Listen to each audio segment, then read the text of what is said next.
As we all know, the Delhi Sultanate was not the Sultanate of Delhi, but instead was a sultanate of Turks who had conquered Delhi and ruled from there. Today we will be seeing how an actual Sultanate of Delhi would look like, a Hindu Delhi Sultanate.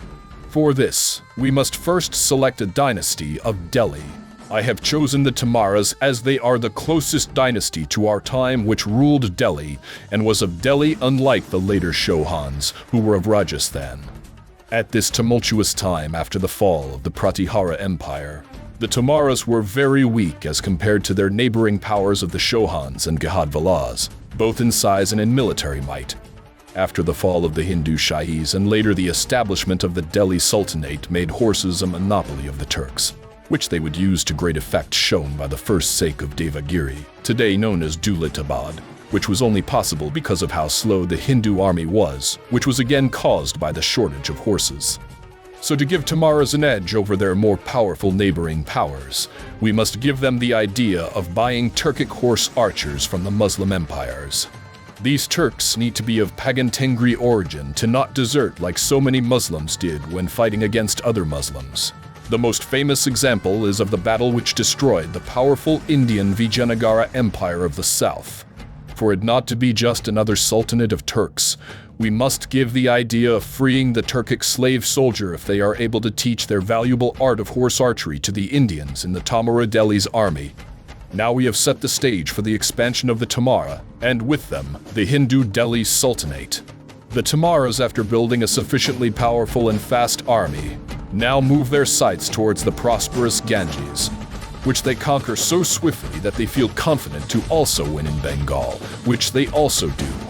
After that, most the army marches towards the territories of the Chandelas, where their army is so utterly victorious that the Chandelas willingly accepted feudatory status.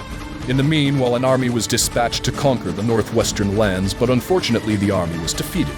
Although they were able to retain their conquest, they then moved southwards towards the coast bordering Bengal, but this time they didn't go as deep as before. An expedition led by the third son defeats Ariza and makes them a feudatory of Delhi. For this great victory he is granted the overlordship of Bengal. The joint forces of the Chandelas and the first son of the Tomara king are successful in their campaign against the Klachuris. They both divide their conquests between themselves. The Chandelas, emboldened by their recent successes, occupy all lands east of the Prabhati branch of the river Shambai. They expect Delhi to defend them, which it does with the mobilization of its strongest armies. Under the first son's leadership, they swiftly win 2 battles, forcing their enemy to accept feudatory status.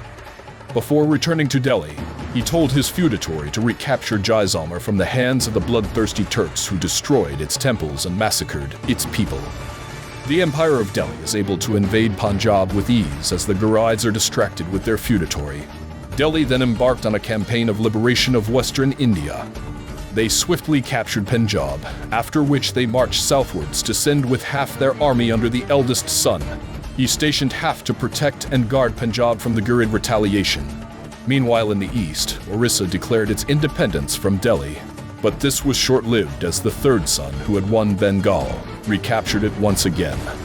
After liberating Sindh, the first son marched north to Ghazni, where he won a battle so decisively that he gave no choice to the Ghurids but to pay tribute to Delhi. Because of this victory, the first son was able to ensure his governorship over Sindh and Punjab. The Tomara king before his death made the Chandelas his direct vassal. After his death, his 3 sons divided his empire, each trying to win it all. The first and third sons had made a treaty beforehand to divide the territories of their second brothers, which they did, after which the first brother broke the treaty for his ambition to rule it all, and moved southward to force the Chandelas to his side. Then he moved to Bengal, where he killed his brother in the first battle. On his way back to Delhi, he absorbed the Chandelas as his direct vassals. Once in Delhi, he crowned himself the rightful ruler of the world.